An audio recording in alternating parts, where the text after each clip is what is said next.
Otro tsunami rojo. Rojo es el color en Estados Unidos de los republicanos. Y ese triunfo arrollador que el expresidente Donald Trump esperaba en estas elecciones de mitad de mandato no ocurrió. Cuando faltan aún muchos resultados de senadores, diputados, gobernadores, en fin, eso ya está claro, no hubo ese tsunami rojo.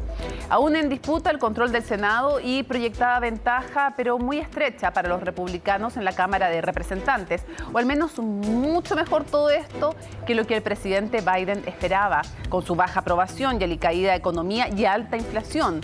Sabe, eso sí, que su agenda legislativa tendrá más obstáculos y solo insinúa, pero no confirma una nueva candidatura. Mientras Trump, que planeaba el lanzamiento de su candidatura el próximo martes, que ahora podría postergarla, le salió gente al camino. Ron DeSantis, reelecto gobernador de Florida por amplio margen, le va a disputar el liderazgo en su partido. Y muchos se preguntan, ¿qué pasa con la democracia norteamericana? Según el 70% de los estadounidenses está en peligro. Claro que cada grupo en un país partido en dos ve al otro como la amenaza. El peligro existe con un exmandatario que ha normalizado la violencia verbal, que cuestionó sin pruebas las elecciones y a quien al menos la mitad de sus seguidores le cree que le robaron la elección sin ninguna prueba, y así se pone un manto de duda sobre las presidenciales 2024. Pero Trump no es la única amenaza. Es también un sistema en que cada estado tiene normas electorales diferentes, donde se reescriben a conveniencia los distritos y la representatividad de diferentes grupos no tiene correlato en su peso real en el padrón electoral. Es sobre todo un sistema que no da respuestas a problemas urgentes de los ciudadanos, en que muchos quedan al margen del desarrollo y donde la palabra democracia suena vacía para muchos y muchas que ni imaginan cómo es vivir sin ella. Comienza Conexión Global Prime.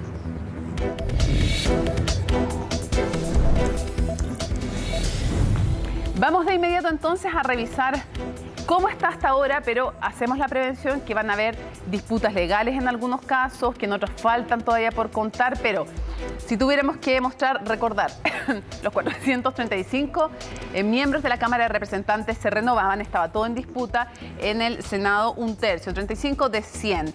Y hasta ahora quedan por asignar entonces 53 bancas, pero evidentemente pasarían los republicanos. A lo menos ya tienen conquistadas 206. Los demócratas, que es el azul, no lo piensen en términos chilenos, sino en términos norteamericanos, el rojo es de los republicanos y el azul o celeste, como lo vean en sus pantallas, el de los demócratas. Faltan 53 para asignar y el cálculo que hacen los expertos es que va a haber una mayoría, pero no tan amplia, para nada tan amplia como se pensaba en la Cámara de Representantes para los republicanos. Hay todavía bastante que contar, se puede tardar días, se puede tardar semanas en estar los resultados. Vemos la pantalla completa para contarles respecto del Senado. Ahí lo tenemos. Y en el Senado es importante decirles que todavía está pendiente Nevada y Arizona. Tuvieron algunos problemas técnicos en el conteo, pero además va a haber segunda vuelta en el estado de Georgia, que es muy, muy simbólico y fue muy importante también en la elección presidencial. Hasta ahora se seguía, hasta la hora en que pudimos hacer esta última gráfica, se seguía contando también en Alaska. Se hablaba de un empate técnico, pero todavía algunos dicen que aunque hay un empate técnico en el Senado, es muy difícil, matemáticamente imposible, de ganar para los demócratas, y por eso todavía el conteo va como ustedes se fijan, pero todavía quedan 3 bancas por cerrar y si es que no hay impugnaciones de alguna elección. Así las cosas entonces, estamos viendo una elección en que es bastante más favorable para los demócratas de lo que al menos las expectativas decían. Vamos a ir a conversar de este tema en profundidad con Gisela Zin, desde Illinois, es profesora de la Universidad de Illinois y directora del Centro de Estudios de Latinoamérica y el Caribe. Qué gusto estar contigo nuevamente. Hola Mónica, encantada. Gisela, ¿cuáles serían a tu juicio los grandes titulares, como decimos en periodismo, o las grandes claves de esta elección, con lo que ya sabemos hasta ahora? Bueno, como vos dijiste, que no hubo una marea roja, se preveía, o muchos analistas decían que, dada las circunstancias como la economía, donde la inflación es alta para Estados Unidos, de un 6-7%, además la popularidad de Biden era del 42, 43%, que es baja, etcétera. Todos esperaban que los republicanos ganaran muchos votos en estas elecciones y que ganaran muchas bancas. Eso no se materializó para nada. Lo que vemos es que sí, en la Cámara de Diputados hasta ahora los demócratas están perdiendo 8 o 9 bancas y seguramente los republicanos van a tomar, como vos dijiste, la mayoría, pero no es una mayoría muy amplia, va a ser una mayoría muy apretada. Y después en el Senado creo que van a terminar empatados como ahora, o quizás los demócratas con 51 y los republicanos con 50. Es muy importante que han ganado el Senado en Pensilvania, que es un estado que estaba en manos de los republicanos. Y bueno, todavía no tenemos, como vos dijiste, la definición en Arizona, aunque los demócratas tienen una ventaja, y tampoco en Nevada, donde también tienen una ventaja, donde los votos que faltan contar, que son casi todos votos que llegan por correo y que se pueden depositar hasta en el día de la elección, se supone que son demócratas, o que hay una gran mayoría demócrata. Así que en realidad las proyecciones están que Nevada y Georgia van a ir a manos de los demócratas, lo que los llevaría a 50, y los republicanos en ese momento tendrían 49, y la última definición sería en el estado de Georgia, claro, donde segunda vuelta. De los dos candidatos. Sí. Sí, y ahí está difícil, es un estado emblemático. Vimos a Stacey Abrams, que fue clave para movilizar y para lograr que se registraran muchos votantes afroamericanos que antes no se habían registrado. Pero hay tanto que conversar que quiero llevarte, me refiero a la elección presidencial pasada. Quiero preguntarte, ¿fue inteligente esta estrategia de Biden de plantear esto en términos de democracia versus autoritarismo, que la democracia estaba en riesgo porque de alguna manera saca otros temas que eran más complejos o disminuye el peso de otros temas más complejos, como por ejemplo la economía, la inflación, la más alta en 40 años? Sí, por supuesto. Cada uno de los partidos tuvo su estrategia. Por otro lado, los republicanos trataban de llevar el foco nuevamente a la economía.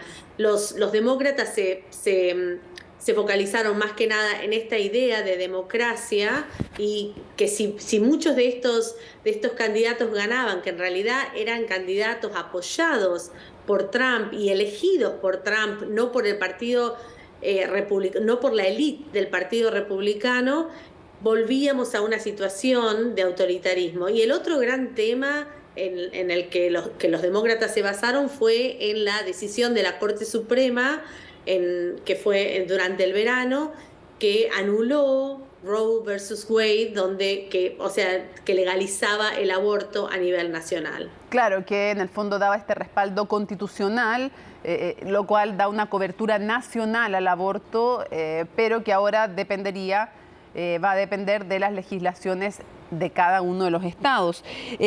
Otra de las claves, ha dicho esta elección, es que queda debilitada o menos fuerte la posibilidad de Donald Trump de postularse a la Casa Blanca, o bien que tiene la posibilidad de postularse, pero que no es lo mismo, sobre todo con Ron DeSantis, que es reelecto como gobernador de Florida con una tremenda votación además, del cual él se había reído en algún minuto además.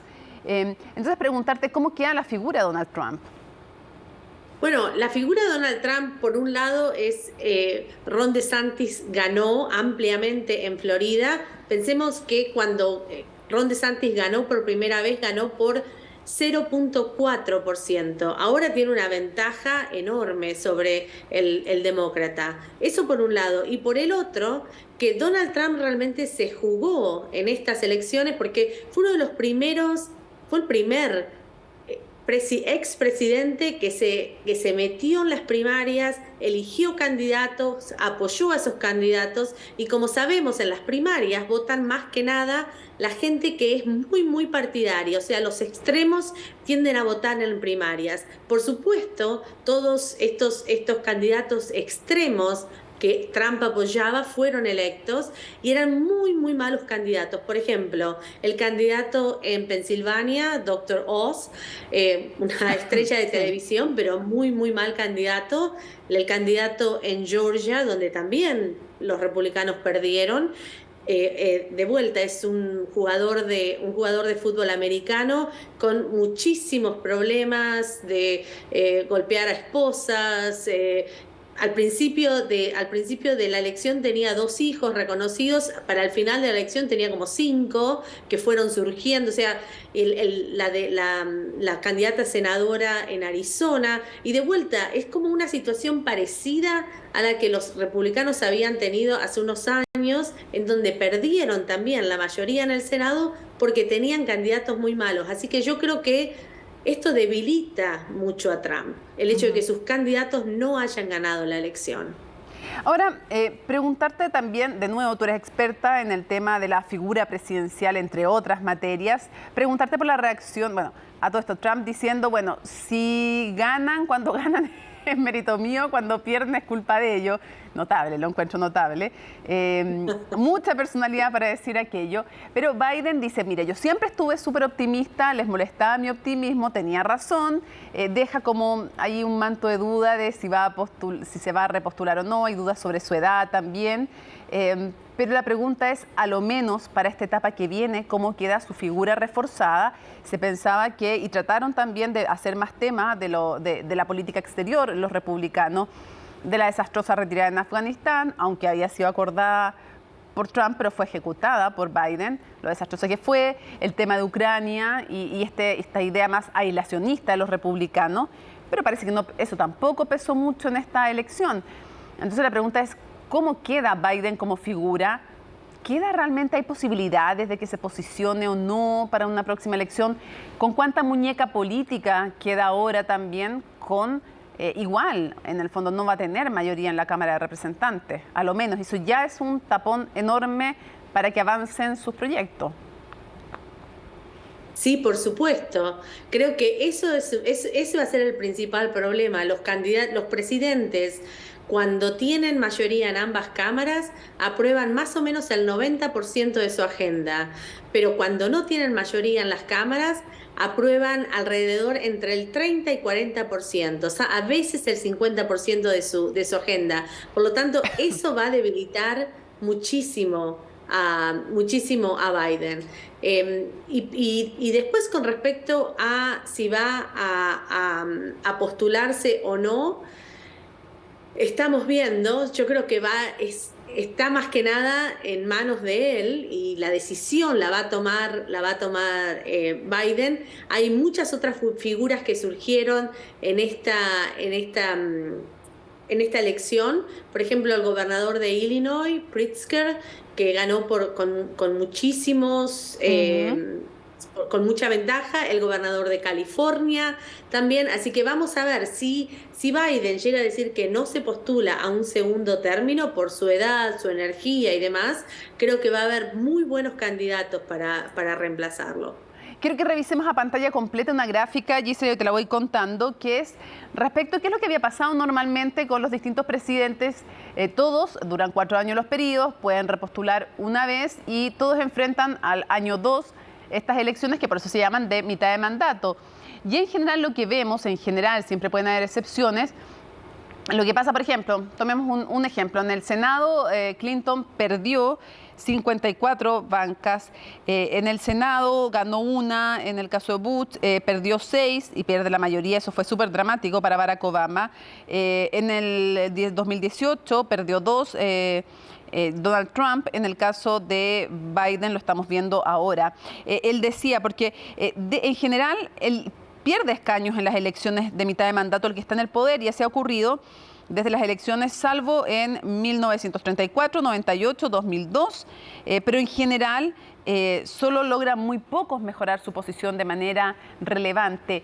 ¿Qué nos dice eso también de cómo quedan los partidos republicano y demócrata después de lo que ha ocurrido, siendo lo normal que retrocedan? Y en esta ocasión retroceden los demócratas, pero es el mejor resultado, lo decía Biden, en 40 años para una colectividad que estaba en el poder y que siempre es castigada del incumbente. Sí, definitivamente. Como vos decís, desde 1922, en 22 de las 25 elecciones de medio término, el partido en el gobierno perdió escaños en la Cámara de Diputados. Sí. Y esto, o sea, más que nada pierden escaños porque en las elecciones presidenciales vota mucha gente que después en la del medio término se queda en casa. Y de esa manera la ventaja que el partido del presidente tuvo en la elección presidencial no la tiene en la elección del medio. Y vemos la cantidad de gente que fue a votar en estas elecciones fue más o menos el 48% de los posibles votantes, menor que en el 2018 y por supuesto menor que la del 60% que fue en la presidencial del 2020. ¿Cómo deja a los partidos? Bueno, yo creo que, finalmente el Partido Demócrata va a perder 8 o 10 bancas en la Cámara de Diputados, no va a perder bancas en el Senado, pareciera, pero todavía no sabemos, quizás pierda Georgia. Creo que los deja de vuelta, es como un status quo, es lo que dice la gente. Finalmente se gastó tanto dinero, tanta elección y quedamos en la misma situación. El Partido Demócrata sale debilitado porque pierde la mayoría en una de las cámaras, pero no sale tan mal como se esperaba que saliera. El Partido Republicano no está feliz con los resultados y creo que tiene mucho que decirle a Trump sobre esta situación. Es que a mí me parece que más que nada hay como una continuidad con lo que teníamos antes. No afectó el tema de la mayoría en la Cámara de Diputados, pero de otra manera yo no veo que esto sea tan afecte a los partidos de una manera muy importante. Y por otro lado, esto te quería repetir que no hay ningún tipo de correlación entre quién gana la primaria y quién gana las elecciones de medio término y quién gana las elecciones presidenciales en 2 años. No, si miramos desde 1940, es mitad y mitad. No hay ningún tipo de relación ahí. Ahora, tú decías algo importante, récord en el gasto. Estamos hablando de 16.700 millones de dólares en una campaña, claro, incluye las legislaturas locales, la legislatura nacional, la Cámara de Representantes, 1/3 del Senado, gobernadores, también plebiscitos. Quisiera ir cerrando, Gisela, preguntándote, ¿cómo se mide ya? Tú estás allá en Estados Unidos, ¿qué pasa con la confianza o no en el sistema electoral y en el sistema de votación? Porque aquí hay 2 cosas. Uno, cómo se dibujan los mapas electorales, los distritos, y otra, las maquinitas electrónicas para ir a votar. ¿Qué pasa con esos 2 temas hoy día en Estados Unidos? ¿En qué está la temperatura ambiente? ¿Qué dicen los ciudadanos? ¿Qué dicen los expertos? ¿Qué dicen los políticos? Bueno, con respecto a los distritos electorales que se redibujaron después del 2010, después del censo, donde algunos estados, por ejemplo Illinois, perdió un representante, por lo tanto los distritos se tuvieron que volver a dibujar. Esos distritos se dibujan de distintas maneras. En algunos casos es la legislatura provincial, en otros casos hay una comisión que es independiente. Bueno, ¿qué pasó con el dibujo de esos distritos? Lo que se cree es que en realidad los republicanos, muchos de los nuevos distritos que han ganado es en respuesta o es porque por estos nuevos distritos que pudieron ellos dibujar. Los demócratas esta vez fueron un poco más agresivos y en realidad muchos de los distritos que dibujaron, por ejemplo en Nueva York, acá en Illinois y en otros estados,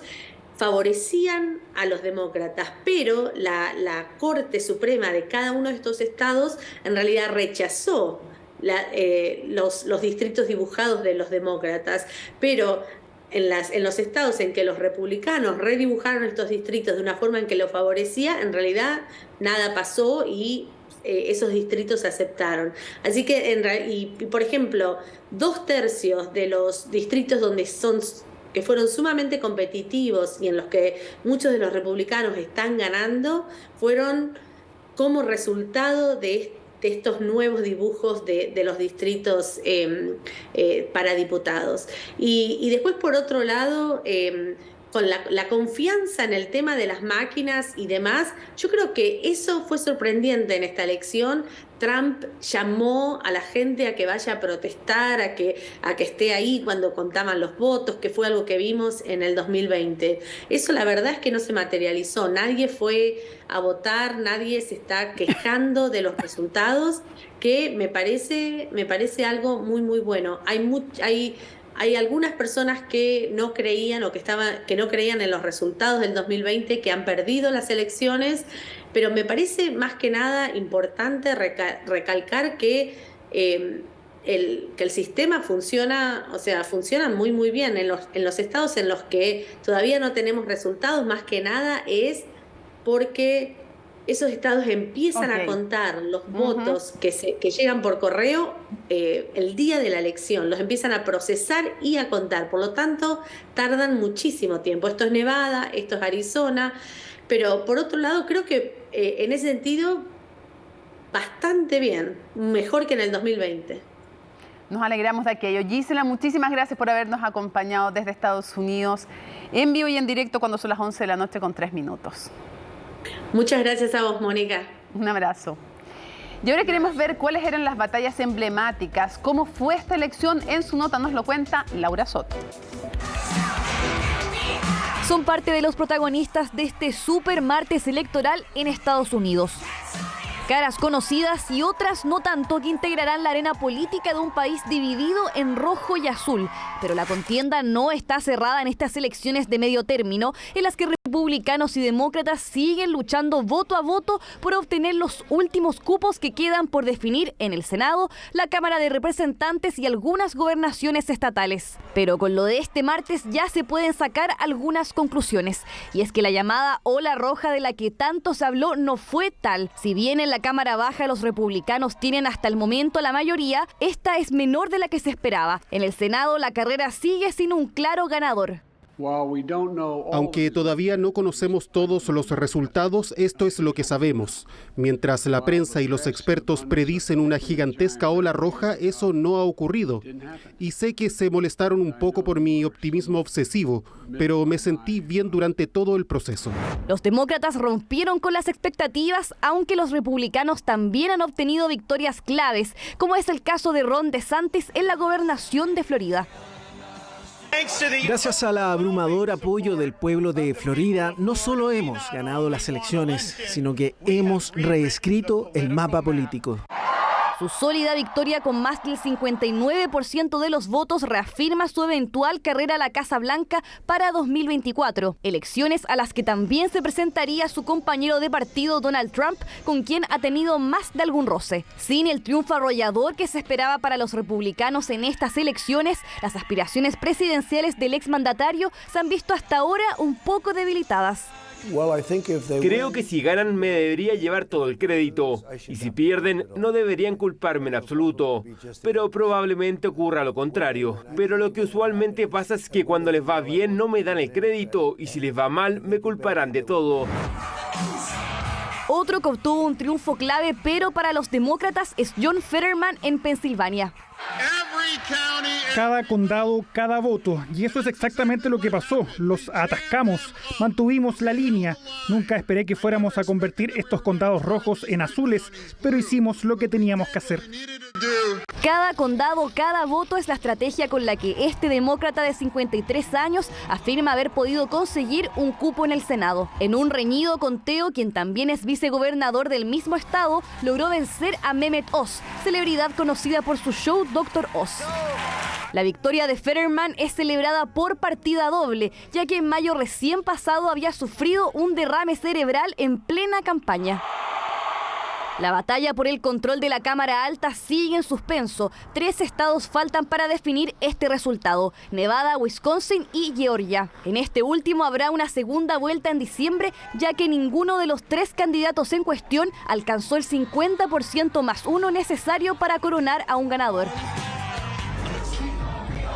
Esta reñida contienda también ha dejado algunos hitos. Es el caso del republicano Markwayne Mullin, el primer representante de un pueblo nativo americano que tendrá el Senado en casi 100 años. Por el lado de los demócratas está Wes Moore, el primer afroamericano en conseguir la gobernación de Maryland. O Maxwell Frost, de 25 años, el primer congresista que tendrá el país de la generación Z. Y Maura Healey, la primera mujer y abiertamente lesbiana en ser gobernadora de Massachusetts. Mientras sea gobernadora, las mujeres siempre tendrán la libertad de controlar sus propios cuerpos y nuestro Estado proporcionará acceso al aborto legal y seguro. Protegeremos a las mujeres, protegeremos a los pacientes y protegeremos a los proveedores. Hablando del derecho al aborto, 5 estados llevaron a cabo referendos sobre esta materia. 3 de ellos, Michigan, California y Vermont, votaron a favor de garantizar este derecho. Asimismo, hubo consultas sobre la legalización de la marihuana. Maryland y Missouri, 2 de los 5 estados que participaron, aprobaron su uso recreativo. Son los resultados que hasta ahora le dan un poco de alivio al presidente Joe Biden, que no tuvo que ser testigo de la derrota absoluta de su partido que hace días tanto se pronosticaba. Pues nos acompaña ahora en el estudio Catherine Reyes Householder, que es académica del Instituto de Ciencia Política de la Pontificia Universidad Católica, investigadora social, Centro de Estudios de Conflicto y Cohesión Social. Muchísimas gracias por acompañarnos. Gracias por la invitación. Ya conversamos sobre lo que sucedió y queremos profundizar en por qué sucedió. ¿Qué crees que pesó para este resultado, que es harto malo para las ambiciones y para las aspiraciones de Donald Trump y es bastante mejor de lo que esperaban los demócratas? Una de las hipótesis que han surgido sobre eso salió también en la última entrevista, que tiene que ver un poco con la calidad de las candidaturas. Entonces, en las primarias republicanas quizás salieron candidatos más extremos, candidatos que negaban más fuertemente los resultados de las últimas elecciones presidenciales. Entonces, apoyados por Trump, podría interpretarse eso como un repudio a Trump, un rechazo a Trump, un deseo para volver un poco a la normalidad y tal vez candidaturas más moderadas al final. Hay otra hipótesis también que ha salido sobre el tema de derechos reproductivos, eventualmente el deseo de resguardar los derechos reproductivos. Quizá dio energía y motivó a muchos, especialmente a las mujeres, a participar en las elecciones. Entonces eso habría podido eventualmente haber influido en la participación electoral, pero todo eso queda por saber, por investigar. Ahora, ¿de qué manera va a complicar la agenda legislativa el hecho de que no tenga mayoría, al menos en la Cámara de Representantes? ¿Cuánto va a complicar la agenda legislativa?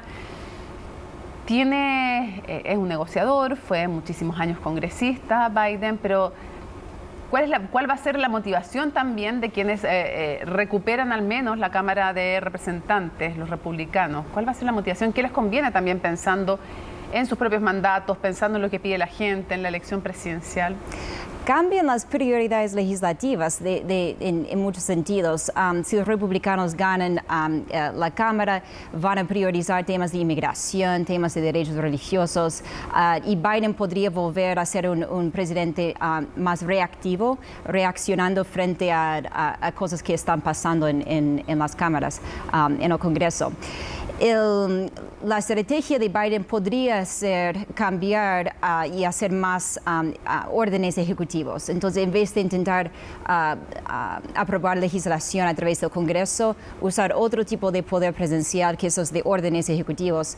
Lo malo de eso es que si vienen otro presidente después, otra presidenta después, ella o él puede deshacer esos órdenes ejecutivos bastante fácilmente. Pero si miras en las últimas décadas, el poder presidencial se ha usado más y más a través de esos órdenes ejecutivos, pero especialmente cuando uno no tiene control del Congreso. Y también en temas que de alguna manera, aunque no estén defendidos por una ley, no estén a fijo por una ley, ni menos en la Constitución, sí muchos de ellos terminan haciéndole sentido a la población. Entonces, claro, se puede cambiar una orden ejecutiva, pero popularmente no es tan bien recibido en algunos casos. Puede ser, y simplemente es más fácil revertir. Pero eso ha sido la tendencia de intentar concentrar el poder presidencial a través de este otro uso de poder y facultad. Lo otro que siempre Biden va a poder hacer es vetar. Entonces, si cualquier tipo de legislación aprobada por el Congreso, él puede siempre vetar. Y eso no ayuda, obviamente, a avanzar el país, porque no ayuda a avanzar en cualquier agenda legislativa. Pero cambia claramente el equilibrio de poder en ese sentido. Claro, y lo decía, lo recalcó en su discurso hoy día Biden, en que estaba muy contento, habló de muchas cosas, pero además dijo, yo recuerden que tengo una pluma, y con la pluma se refiere a la lapicera con el que se firman los vetos, dijo, tengo una pluma que puedo usar y la voy a usar, dijo. O sea, y también dijo, no voy a retroceder de mis convicciones climáticas ni de temas sociales, no voy a ceder a presiones de los republicanos que pudieran, por ejemplo, complicar el tema de la inflación. Una cosa que podría sugerir de eso, y quizás estoy siendo demasiado optimista, es que tal vez los republicanos se van a dar cuenta que hay que moderar un poco en términos de temas de derechos reproductivos, por ejemplo. Quizás no hay que ser tan extremos en algunos temas de rechazar reformas de salud, etc. Y quizás van a pensar, ok, tuvimos una derrota relativa, tal vez tenemos que también moderarnos para ganar las próximas elecciones también.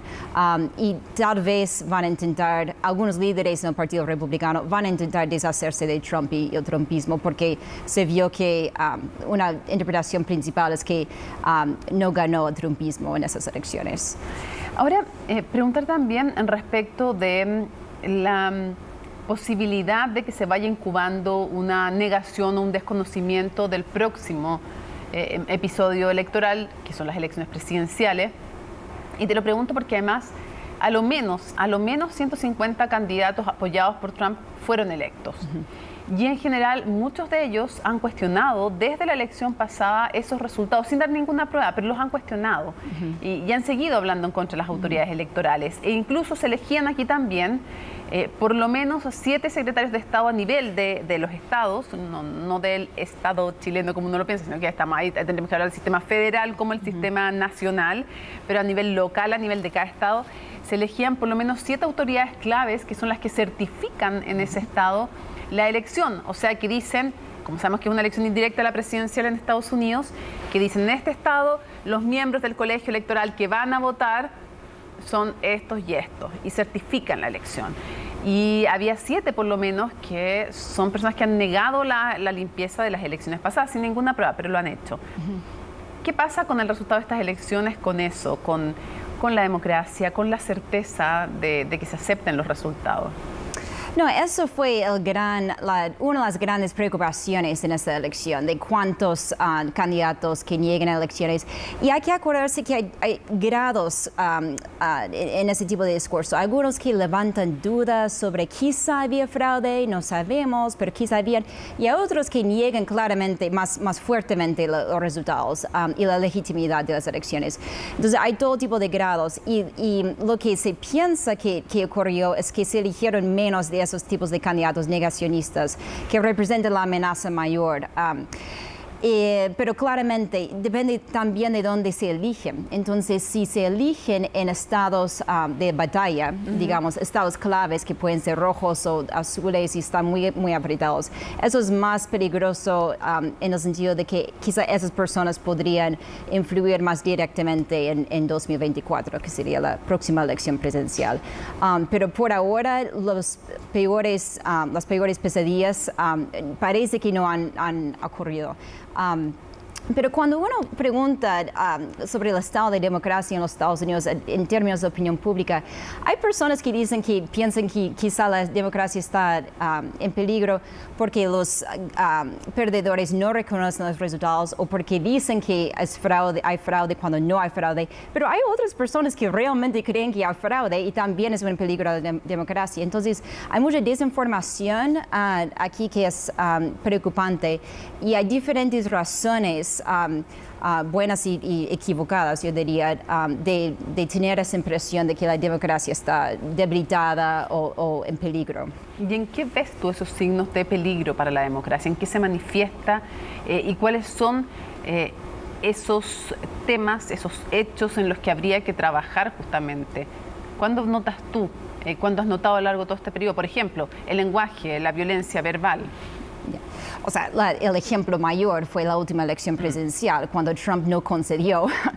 El otro ejemplo es el 6 de enero, con la violencia en el Capitolio. Sí, claro, pero yo me refería a este último tiempo, sí. en esta última campaña. Yeah. Pasado aquello, claro, vino el 6 de enero, la toma del Capitolio, un momento de crisis máxima. Y la pregunta es si en esta nueva contienda vimos también signos preocupantes o no. El tema es que habían candidatos, estoy pensando en la candidata para gobernar el estado de Arizona, Kari Lake, que sigue muy en la línea de Trump, que si preguntas a ella, o sea, si pierdes vas a conceder, ella dice, no voy a perder. Simplemente no voy a perder. Si los resultados dicen que con la implicancia de que si los resultados dicen que yo pierdo, no voy a reconocer esos resultados. Entonces, esa falta de al menos decir de frente que voy a conceder si pierdo es muy peligroso y preocupante, porque no son figuras marginales, son figuras muy importantes en el Partido Republicano. Hablemos un poco de ellas. Interesante lo que pasó en Arizona. ¿Por qué es importante Arizona y por qué esta figura también deberíamos tenerla en la retina? Entonces, claro, Trump no estaba en la papeleta, ¿cierto? Entonces, su manera de manifestar el poder es de respaldar esas candidaturas y después verlos ganar. Y después decir, ellos ganaron por mí. Y lo que la sabiduría convencional, ¿cierto?, es que Trump, muchos de sus candidatos que respaldaba públicamente, y esas personas decían, yo soy de trumpista, yo soy de Trump, que no les fue tan bien. Entonces, una de ellas es la candidata para gobernar el estado de Arizona, que es de la derecha extrema, digamos, en varias antivacunas, etc. Y es Kari Lake. Sí. Y esa carrera está muy apretada y quizá no vamos a saber por algunos días si va a ganar o no.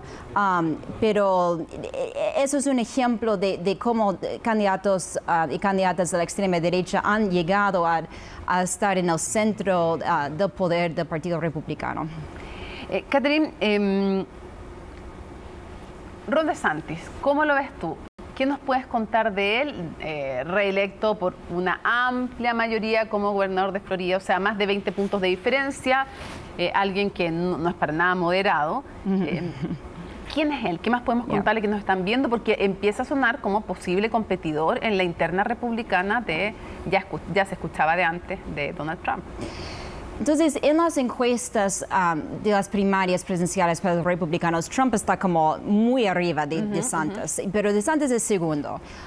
Y es, claro, un gobernador de Florida. Y algunas cosas que ha dicho, que él fue muy competente, fue visto como muy competente manejando la pandemia, fue muy polémica fuera de Florida, en el sentido de que no tenían reglas muy laxas, digamos, muy relajadas en términos de las mascarillas, dejaban los colegios más abiertos, era mucho más hands-off en ese sentido con respecto a la pandemia. Y fue aplaudido y ganó por mucho. Él es alguien que usa también su masculinidad para adquirir y obtener poder. Tiene una familia muy tradicional y va muy en la línea de Trump en términos de su estilo de liderazgo masculino, yo diría. Ha tenido una relación un poco extraña con Trump.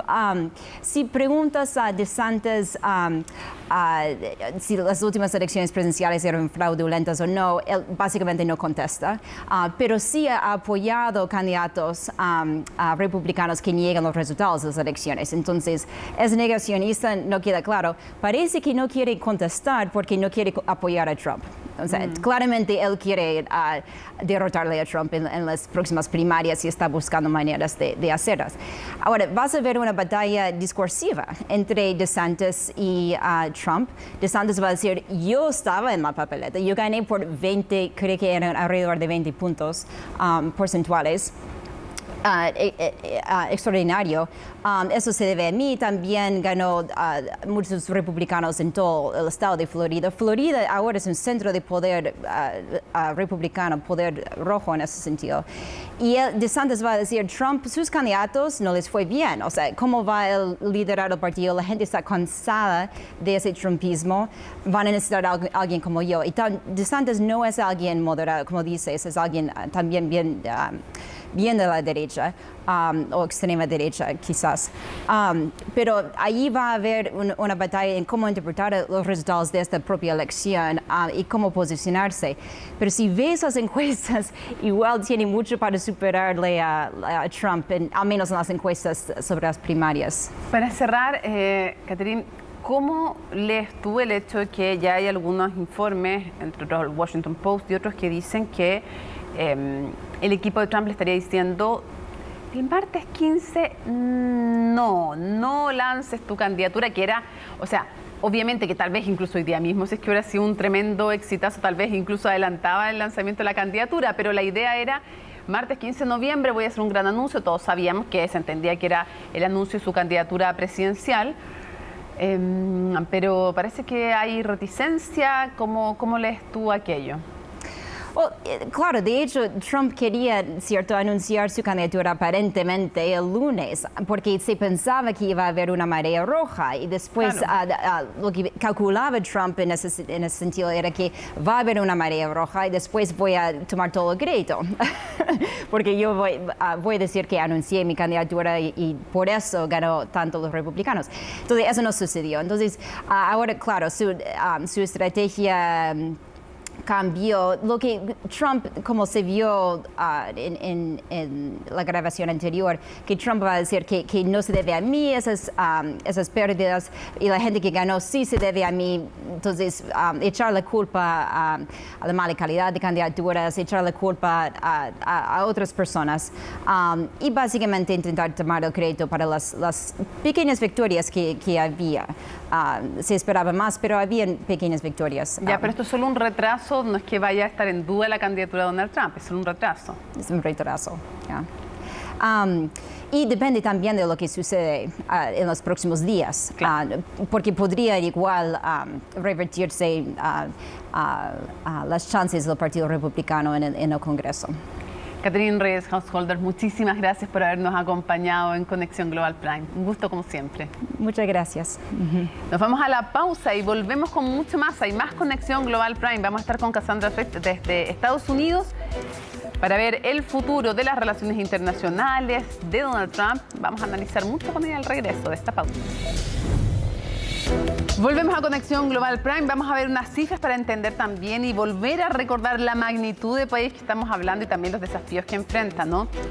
Miren, ahí está. Comparemos nuestro país, nuestro Chile, con 20 millones de habitantes casi, frente a 331 millones, casi 332 millones de habitantes. O sea, como 310 millones de habitantes más que nosotros. Y Alemania con 83 millones. La superficie de Chile, 756 mil kilómetros cuadrados y 9.100.000 kilómetros cuadrados más Estados Unidos que Chile. Estamos hablando, o sea, que 10 veces, más de 10 veces el porte de nuestro país. Y Alemania 357.590, o sea, ni la mitad de Chile, lo cual nos habla también de que no necesariamente el tamaño es lo único relevante en términos de qué tipo de país llegas a ser. Ingreso per cápita, Chile $16.500, 69.000 en el caso de Estados Unidos y 50.000 en el caso de Alemania. Obviamente son promedios también y los promedios esconden también países que pueden ser como Estados Unidos también con temas de desigualdad importantes, evidentemente. Crecimiento, esto evidentemente estamos hablando del año anterior y es el reflejo también de la pandemia, el crecimiento del 2021. 11,7 para Chile, de nuevo con el recuerdo de la pandemia, 5,7 en Estados Unidos, 2,9 en el caso de Alemania. Pobreza, 10,8% para Chile, 11,6 para Estados Unidos, 15,8% para Alemania. De nuevo, son cifras además que están influidas por las de la pandemia todavía. Y el desempleo 9,1% para Chile, 5,5% en Estados Unidos, 3,5% en el caso de Alemania. Ahora, una de las cosas que habría que agregar más importante es que Estados Unidos está con la inflación más alta en 40 años. De esto y más vamos a conversar con nuestra querida Cassandra Swift, que nos acompaña. Cassandra, estás en Nueva York, ¿no? Aquí estoy y siempre un placer juntar con ustedes. A ver, quisiera primero preguntarte, antes de entrar a hablar de las razones del por qué, si tuviera que hacerte la pregunta, tal vez la más compleja de responder, ¿a quién ves compitiendo, si tuvieras que guiarte por lo que pasó hoy día, ¿a quién ves compitiendo en las elecciones presidenciales? ¿Quién contra quién? Bueno, no hay duda de que DeSantis salió de estas elecciones con una tremenda fuerza.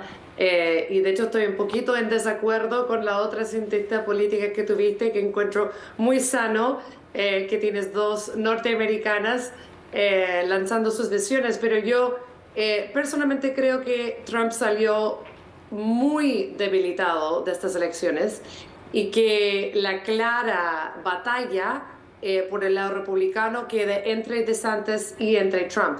Habiendo dicho eso, yo creo que hoy en día lo que sí tenemos claridad es que el nuevo estado en Estados Unidos, a lo cual vamos a estar mirando con cada elección, es el estado de Georgia. Uh-huh. Y en ese sentido, yo creo que no hay que olvidar de la tremenda victoria que gozó ayer Brian Kemp, que es un republicano que tiene una pelea bien grande con Trump. Brian Kemp es un gobernador que ha rechazado completamente al trumpismo, pero ha quedado y ha forjado su propio estilo de republicanismo, un poco como lo ha pasado en Florida. Entonces, de hecho, yo miraría a estos dos gobernadores un poco sobre cuáles son los próximos pasos, las tensiones en reformar el Partido Republicano en este momento. O sea, ¿tú no das por hecho una candidatura de Donald Trump, o si das por hecho la candidatura, no das por hecho que tenga éxito necesariamente en la interna republicana? Su figura ha perdido mucho poder. O sea, los candidatos que él aportó en gran medida perdieron, y republicanos que han abiertamente criticado a Trump, que de hecho que tienen la culpa por lo cual Trump no podría volver a la Casa Blanca, ellos ganaron y ganaron con márgenes increíbles. O sea, imagínense de nuevo volviendo a Georgia, uno de los estados a los cuales Trump declaró de uno de los estados claves en su narrativa sobre sus elecciones. Tienes como la persona a cargo de contar los votos, ¿okay? La persona que tiene este papel, que es una persona electa que se llama Brad Raffensperger, y él siguió en una batalla con Trump y ganó sin ningún problema. Entonces, yo creo que mirando esos estados muy históricamente conservadores, donde se ve una ruptura adentro del Partido Republicano, demuestra realmente que en este momento Trump, sus posibilidades bajaron mucho y ahora llega la nueva ola de republicanismo. ¿Y quiénes ves al frente? Porque claro, Biden había estado como optimista y como que todos decían, ay, ¿por qué está tan optimista? Incluso él mismo lo destacó. A muchos les molestaba mi optimismo. Está con una popularidad que, claro, ya se quisiera un presidente latinoamericano, pero para Estados Unidos es complicado tener la popularidad que él tiene, la inflación más alta en 40 años. Él tiene una edad que es alta para pensar en una reelección, no invalidante, digamos, para nada, pero que es un tema, evidentemente. Entonces, ¿qué ves tú, más allá de que esto haya sido mucho mejor de lo que él esperaba y de lo que todos esperaban, pero qué ves tú en términos de sus posibilidades de una nueva candidatura? ¿Sabes lo interesante aquí? Es que el chileno no entiende y no tiene como lo sensible que son esas elecciones de midterm, ¿sí? Porque muchos gringos tampoco entienden, pero tienen un papel importantísimo en el sistema político gringo. Y cuando tú me digas que Biden estaba muy optimista, ahora entrando eso, sí, él estaba muy optimista porque pasó décadas en el Congreso.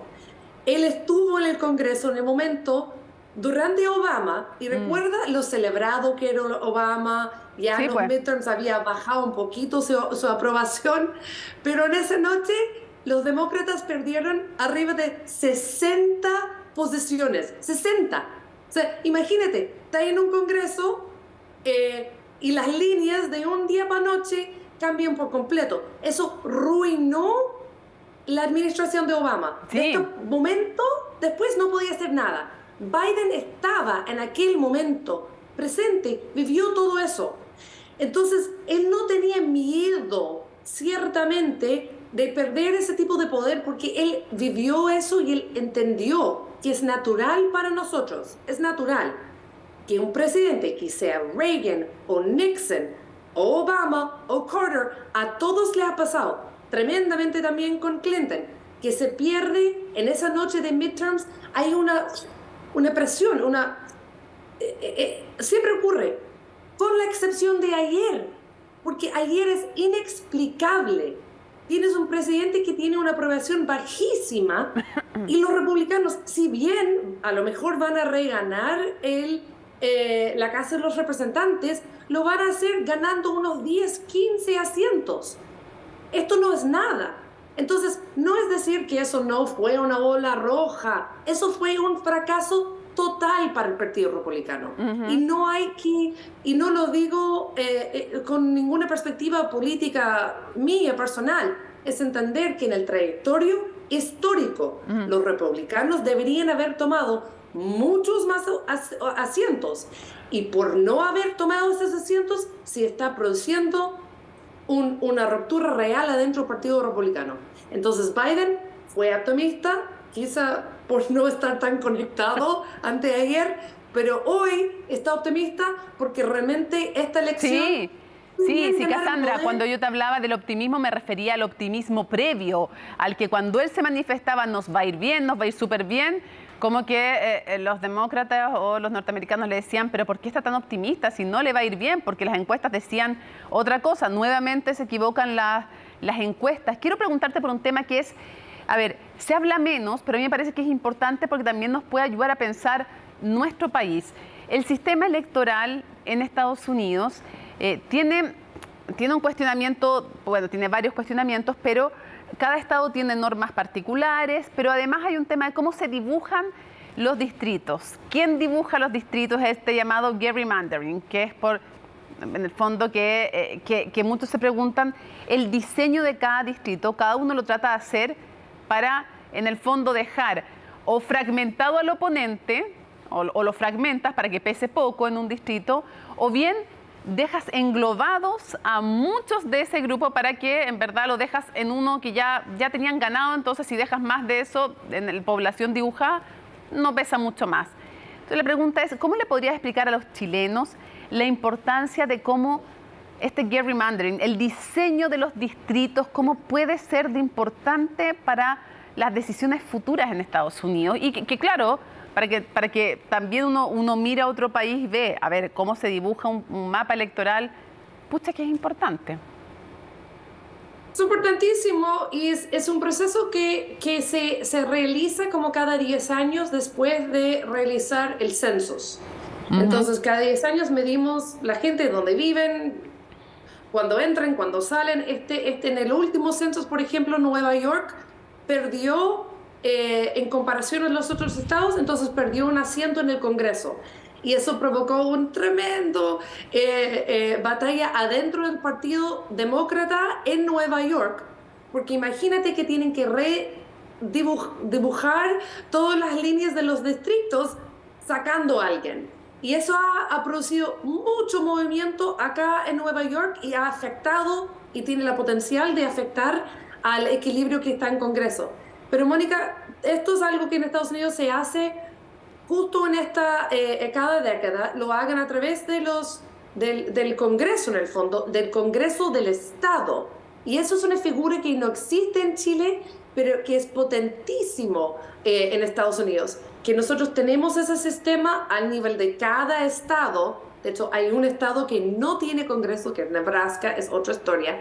Pero a la gran mayoría hay el gobierno y abajo el gobernador y abajo hay el Senado del Estado y la Casa de los Representantes del Estado. Y cuando un partido tenga control de cada uno de estos mecanismos, el gobernador, el Senado y la Casa de Representantes al nivel del Estado, nosotros le llamamos eso de trifecta, que están en control total. ¿Ok? Y cuando eso ocurre, cuando se están rehaciendo las líneas de los distritos, la verdad es que se van al chancho muchas veces, si sea el Partido Demócrata o el Partido Republicano. ¿Ok? Y intentan defender sus intereses. No siempre se pueden hacer exactamente lo que quieren porque se surgen casos sobre cuán legal son estos nuevos distritos y que van adelante los jueces locales. Eso ocurrió en Nueva York recientemente. Así que no es solo el Congreso, sería un error de hacer eso, el Congreso del Estado.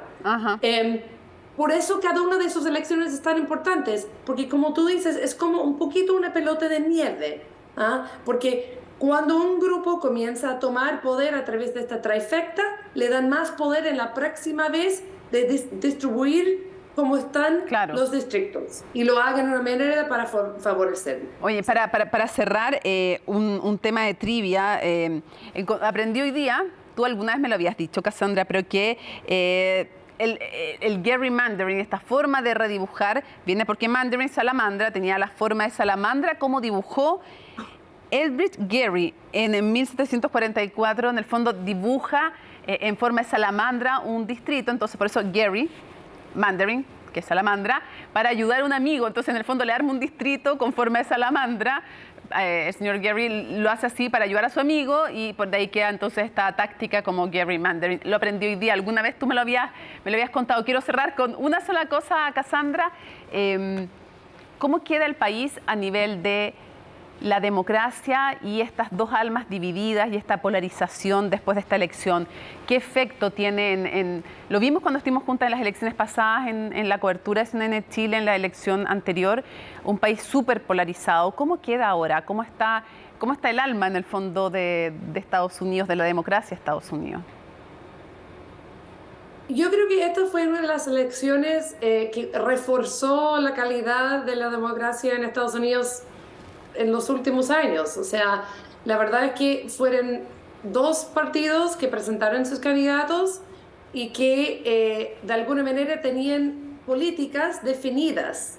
No fue como durante Trump o en algún momento que uno no sabía exactamente qué un partido, un candidato estaba argumentando. Tengo la impresión de que en esta elección, por la primera vez en mucho tiempo, redefinimos un poco las políticas que estaban en la cancha. Entonces se podía ver eso muy claramente cuando las personas fueron a votar. Si el acceso al aborto era importante para alrededor de 28% de las personas que votaron en Estados Unidos ayer. Entonces eso fue un gran motivador, que las mujeres y muchos hombres en Estados Unidos creen que las personas tienen el derecho de determinar, de tener esta decisión entre ellos y sus doctores. Mientras unos 34% de las personas pensaron que era inflación, y eso era lo que les empujaban a ir a las urnas. Entonces, realmente, cada uno, sin decir partido, sabía si uno decía el tema o el tópico sobre cuál partido estaban hablando. Y en esa vez los partidos realmente representaba algo, representaba una idea. Y eso sí fue un poco diferente a la farándula y a las personalidades en lo cual algunas de esas elecciones, lamentablemente, a mi modo de ver, se han transformados. Cassandra, qué gusto conversar contigo, verte aunque sea en una pantalla, verte a la distancia. Un honor como siempre. Estamos siempre juntos. Sí, siempre. Y un aprendizaje también, querida amiga. Muchas gracias por habernos acompañado nuevamente. Que le vaya bien. Un abrazo, chao. Termina Conexión Global Prime. Obviamente que vamos a estar informando los últimos resultados. Hay 3 estados, lo decíamos, en disputa para el Senado. Y eso es muy importante y uno que va a tener que tener segunda vuelta, como Georgia. Pero aprendimos mucho, nos actualizamos y también podemos reflexionar cuando miramos más allá de nuestras fronteras. seguimos cubriendo todo lo que pasa en Chile, pero es bueno mirar más allá y también aprender de nuestro pasado y de cómo puede ser nuestro futuro mirando la experiencia de otros países. Nos vemos en un próximo Conexión Global Prime. Chao.